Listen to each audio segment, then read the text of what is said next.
All right, y'all, welcome back to another video here. We are in the shop working on the Black Sheep.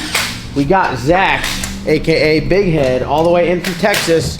We had to bring flew in on the midnight on the red eye. Come tighten these rear cover bolts. Literally, it's all we brought him in here for.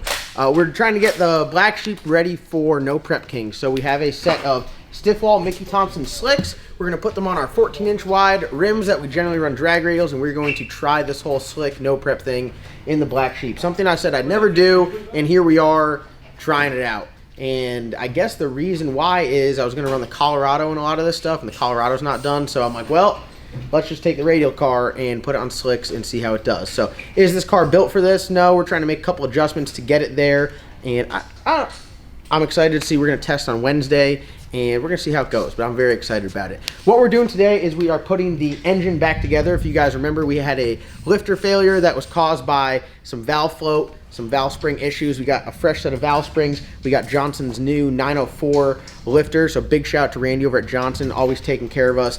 Kevin at TCAM Performance knocked out the machine work. We bored out the lifter bore. I literally talk about lifters. Bored out the lifter bore to receive that 904 lifter. So it's an upgrade, still hydraulic roller, Black Sheep camshaft. This right here is like a TCAM Performance Black Sheep Stage 3 engine. You can get this thing as a long block, call TCAM Performance, say, hey, can you peel my muffin cap back? And Kevin will be like, yeah, not a problem, and fire one of these up. Just like taking a pizza out the oven and be like, here you go. One thing that we are doing to make a change to go run slicks is we're making a stator change. So we're going back to the OG stator that we ran in the car. We've been a 427 on this stator, so it works pretty good, but it was a little bit loose up front. Ran pretty good at the back. So that number, if you guys have been keeping up with all of our stator changes, is a 1730. So that's what we're putting back in the car. We went from a 1730 to a 1735 to a 1532, and we're just about ready to move over to our Hughes converter, just shipped out today, and then we're going to go to a 1632 with that, and this converter will probably float around to a couple different cars. So Matt's making a stator change here. Matt assembled the long block, short block. He did all the engine assembly just to save time because the guys up at TCAM Performance are slammed. So big shout out to Matt for doing all the assembly. We were going to film it, but I don't think you guys wanted to watch an engine assembly video in our living room because our engine assembly room is under construction. Soon. Very soon we'll have engine assembly videos. But that's what we got going on now that you guys are well informed. You guys can hang out with Matt a little bit while the Four Stooges, us, slam this motor in there. I'm thinking right now I'm going to set a time. About 2 hours. We're going to have this thing in there. Before midnight. I don't see it. Our biggest holdup is going to be Matt putting the stator in because we can't put it in there unless the converter's in the car. So, and we're waiting on Matt. Take it away, Matt. Red. Sheesh. All right, everybody. We're back here at LS Nasty / KFC. Doing some stator changes on torque converter like John talked about. We want to go to a looser stator because the one we have now is very tight. It'll probably work good on a very good track like just fly paper, but going to the no prep stuff, definitely want a looser stator, especially with the slicks. This is a bolt together converter. You guys probably have not seen this. Jesus Christ. This is the second time we've had to do this video. There was a spider on there. There was a spider on it. Okay. A lot of your converters are going to be weld together. Weld together and a bolt together converter is essentially the same, except one you can change the stator and one you can't without cutting it apart. So if you guys are looking to purchase a converter and you're serious about your racing program, look into a bolt together because you can do a lot of different things with one converter and you can do it quick. You know, if you have a failure and you need to take it apart, you can fix it at the track, you can change the bearings out in it, you can change the stators, you can do pretty much anything you need to without having to say, hey, I need you to cut my converter apart and take it somewhere. Just you can do it really quick and efficient. So, and it ends up costing less because you can have a lot of different converters and have only one converter shell, so you don't have to worry about buying 5 converters like slicks and radials and when I'm really trying to go fast. So Hughes Performance. Yeah, Hughes Performance. This one is a Pro Torque. We're going to Hughes converter. This will be our last race with this converter. Yes, last race. This thing it's going. We're gonna send it on. So the normally you have a bunch of 5/16 nuts to hold this on, and you have some other bolts that drive this on. The cover will pop off. You pull this off. This is called the impeller, I believe. So not a great converter guy, but impeller. Then you have your stator. You have a Torrington bearing, then your stator. This one has already been taken apart because this is take 2. So normally, you guys will see this comes out, the turbine locks into there. You'll have a snap ring. This snap ring goes in here, retains all this. This pulls out. You have an aluminum hub, steel hub, comes out. It's got drive lugs in it. And then you also have your turbine in here, another bearing, and the turbine comes out. You'll hear that. It's another bearing, bunch of oil. Looks like the inside. And on the inside of this, you have another Torrington bearing, 2 races, and a bushing inside here. So if the converter ever gets really hot, like you get burnt down, all this can get cooked. So the nice thing about a bolt together is you can just go and replace all this yourself. And you know, if you catch it pretty quick before it spins one of these or it really cooks it, then it's just a matter of just changing the bearings out, cleaning it out, washing it out, and it's good to go. So we're gonna put the turbine and everything back in there, stack. Make sure you get your Torrington race, bearing in the middle, races on the outside. You can also look at these, look for hot spots, make sure there's no damage. This one feels good, it spins freely. The bearing looks good, I don't see anything in the bearing that's concerning. Some of this stuff's kind of sharp and it's very slippery, so you gotta be careful with it. Okay, you can feel that stator, feels good, bearing's good. This is a 1532, this is the stator that was in it. That means there's 15 blades at a 32.5 degree angle. We're going to a 1730, and this is 17 blades at a 30 degree pitch. So this one's gonna stall higher and maybe couple a little bit faster. It's, you know, it's gonna flash a little bit higher. So I think this will be the looser stator, which will work good for us on slicks. So we're gonna set that here. You have your drive lug. Has a steel drive lug. Engages.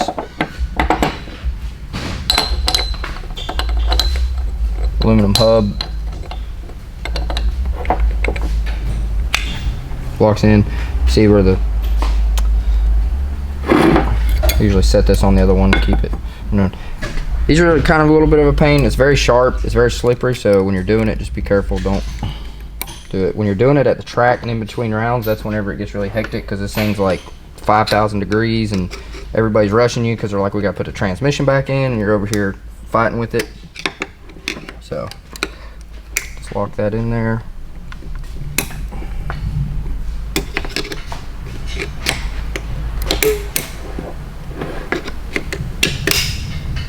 Make sure it's seated all the way. Alright, let's go. I'm gonna do this. Don't forget the bearing. Fits on that lug. You can kind of reach on the inside and hold it, keep it centered.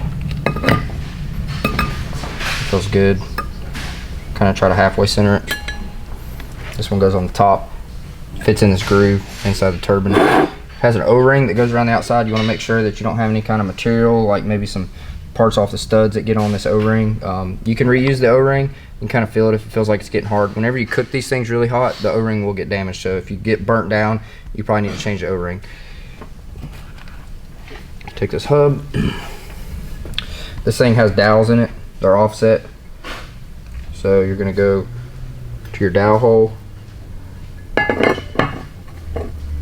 Look at that one. That dowel's lined up. And that dowel's not. So we're going to spin it.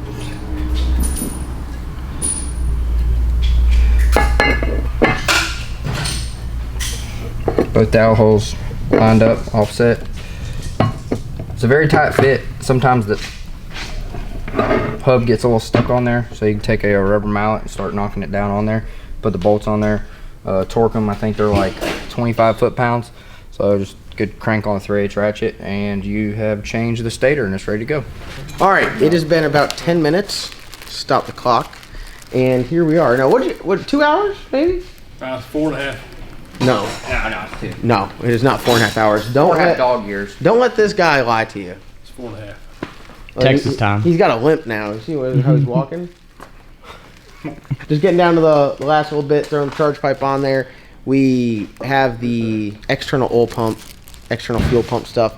That makes it a whole lot longer because you got to put all these lines. Before, You know, if it had the external fuel pump, you know, you just kind of slap it on there and hook the lines up. Now you got, you know, lines running from the pump to the filter to the oil filter to the oil pan. You got a bunch of stuff going on. So definitely a great benefit. I guess the downside would be the extra lines and everything to put them on there. A little bit more complicated, but other than that, the car goes back together really well. We got a lot of stuff on there. We got EGTs, and then we have just like every other standard sensor. But the EGTs take a little bit more time. The turbo kit is a little stiff, you could say. Not that doesn't cooperate all that well. So we got everything on there though. Just on the charge pipe on there. We've learned our lesson from the last time when we primed it without the scavenge pump on and filled the turbo housing with oil. So now when we prime it, we're going to turn the scavenge pump on. So we're going to make sure we evacuate all of the oil from the turbo back into the motor. So if you guys are here in the car, like before I crank it, I click one of the buttons. That's the ignition and the scavenge pump. They're linked together, so you can't run without having it on. Everyone thinks it's a fuel pump. They're like, oh, it's a really loud fuel pump. It's actually just the scavenge pump. That thing is like bungee corded on there. It fell off the last race. So we're going through like top to bottom, and we're what's the right word, Matt? There's no good way to put this. We're making it better. That's the best way to say it. You're making it better. There's a lot of things on the car that we're just getting by, super maintenance intensive and unreliable, and we're changing over. I think you guys can see that a little bit because we're starting to go a little more round, starting to be a little more consistent, working the bugs out. Really, the last step that we're gonna have to do is mess with the bar angles and rewire it, and then I think we'll really be good to go. So. Oh, hold on. Get Zach climbing in the car. Oh God! Hey! No, get in no there. paparazzi. Well, we gotta hold this thing when he gets in there. Oh, is he cranking? Yeah. Look at that. Leave the wheel off so in case it catches on fire, he can get out quick. It's right at his feet where he needs here. I'll put it beside it. That way you can still touch the brake. He'll drive it right off the Pro Jacks. He's used to doing all these so in case you guys don't know, my boy Zach here, he's my #1 employee for all the storm stuff. Here we go. He is a naturally aspirated full-size truck aficionado. That is his forte. Tell him about the build. Hit him with it. I'm not. Hit him with the build. Zach, one time, hit him with the build. I gotta get it finished first. He's building a LSX NA full-size crew cab truck. He says he's gonna make 2,000. Stop. No, he's like, I'm gonna make 770 on motor. All right. So cranking procedure. I'm gonna let him put on. Yeah, we ain't You got cranking your yet. starter. I know. I'm just telling him. You got your start here. So this bangs your starter. You got your Holley right here, and then you got your injectors and scavenge pump. So these two have to be on. These two have. The first thing I turn on is the middle one. Yep. So that turns your dash on and everything, right? Yeah. And then this one will turn on the scavenge pump and your injectors. Yeah, go ahead and turn the dash on. Get the oil pressure. So do you turn the scavenge on before? So yeah, so right before he primes it, because we didn't last time, hammer the oil pump. Show them what you're going to be looking for, fuel pressure and oil pressure. So you got your air fuel here, so it's generally going to be like 3.5-ish, 3.5. And then boost, really not going to pay any bit of attention to. Fuel, we're looking for like 90 pounds base, just like idling, like 80, generally 85 to 90. So if it's like 65 or it's like 130, something's wrong. Yeah. And oil pressure. What do you think is good oil pressure? 80? 60, 70 at idle, ain't it? No, we got the external pump on there. It's probably Yeah, right now we're that. just looking for priming, so it's not going to get there probably priming, but just Yeah. as long as you... So we're looking for, both of these are going to increase as he primes So it. really don't worry about anything except that. Yeah, so we're not, this is going to be like a dry run. Imagine the car running without it running. Okay. All right. I'm going to turn the scavenge pump on. You're going to hit the... Yeah, let me get set up here. He's always priming stuff. Let him hit it. It'll be alright. Third switch, Zach. Alright. Oh, we got action. Hey, That's 20. y'all need to have somebody out here. Go ahead.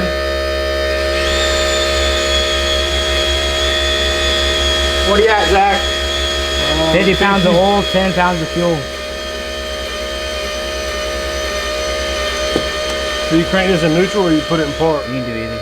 We got 30 pounds of fuel pressure and about... We had good oil pressure too. What? What did I do that could potentially fall off? The wrench still falls. The wrench is gonna fall off. The wrench will fall off.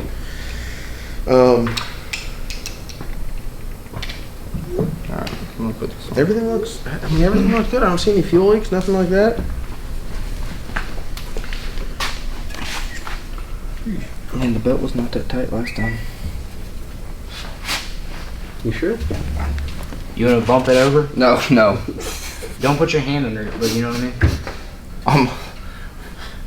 Don't touch the starter. I'll touch it right here, bud.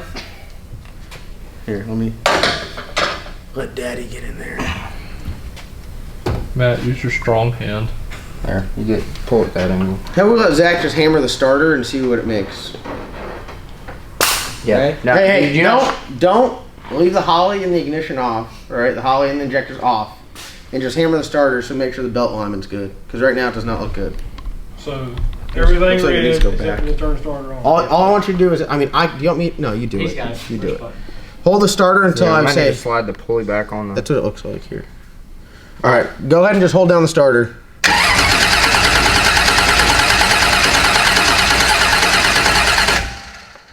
I mean, Let's crank it. all right. Second foot. Keep your hand on the kill.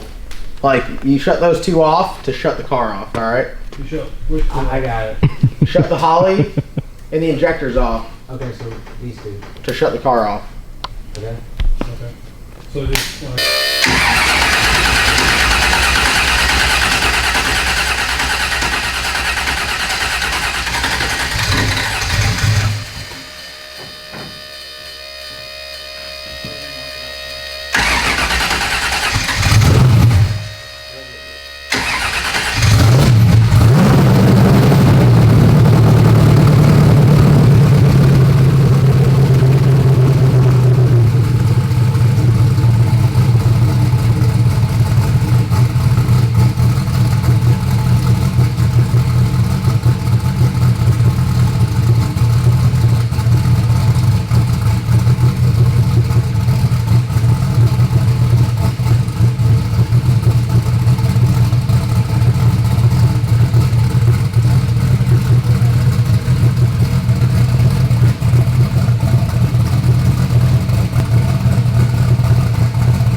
Sounds pretty good. Shouldn't be too low on timing. I don't know if we put the damn sensor in the same spot. Sounds pretty good. So a couple of the lifters were partially collapsed, so it's hard to get your valve blashed with the hydraulic when they're collapsed. So it's the best thing to just crank it up, let them pump up, and then readjust them. So. Maybe later. You guys just watched me about explode. I think they missed it. We cranked it up. Yeah, they missed No, I it. said you guys about did. Oh. You didn't get to today. That'll be another day. Hey, check out our No. Pull one of your headphones out, bud. They You're extreme. cranked it with the injectors off, but there's a little bit of residual fuel in there, so it did the classic flames out the exhaust. Almost cooked my new shorts. Yep. Just for the record, it's what time? Is it 1 o'clock? Yeah. Matt can't hear you. He's We're about to verify timing. Anytime you he's got his John blockers in. what? Did your ears hurt? anytime we pull the motor out, you gotta verify timing. So Matt said it'd be better for video if we did it off an M18 battery, so we're doing it off M18 battery. Hey, give us some gas. You don't have to hold the brake.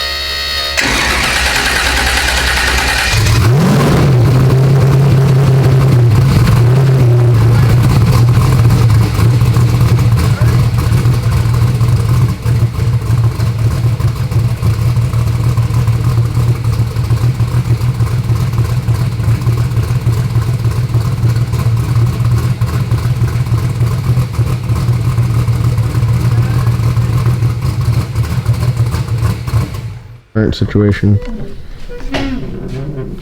It's late. We cranked it. We're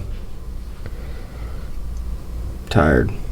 Day 47 with no sleep. No, we got it fired up. We got the timing light working, verified base timing. We're about a degree off, so it's pretty close. Just checking over. We're gonna go make sure all the EGTs are good. Maybe reset the idle or disidle in a little lower, which we maybe potentially had a vacuum leak before. We sealed up everything really good this time, so we're gonna do that and maybe rev it up some.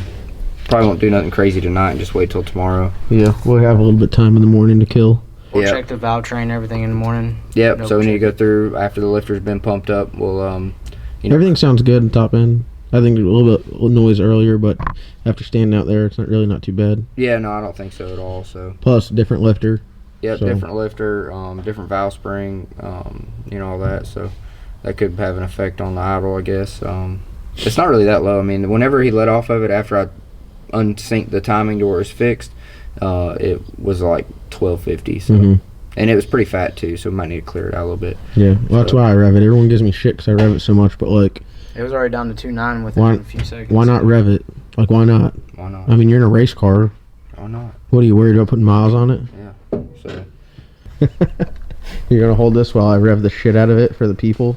You want me to hold this? God, you look tired. What I time? am What time is tired. it? It's 2, Shut up. and I gotta work it. Damn 7. Oh, but them jorts be fire though. Hell yeah. It's 2? Yes, it's 2. Damn.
ORB fitting to lower it like a Brown Yeah. Miller. Yeah.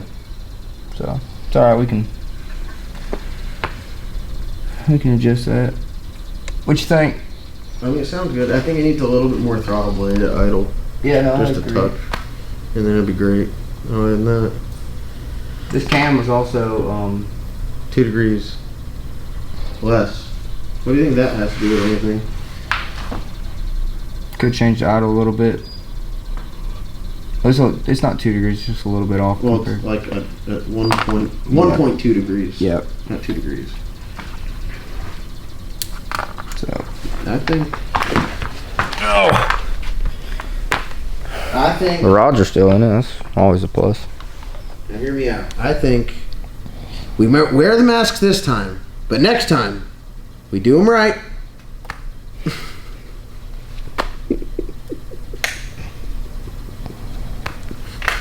You get it? Yeah. Yes. It just wasn't funny.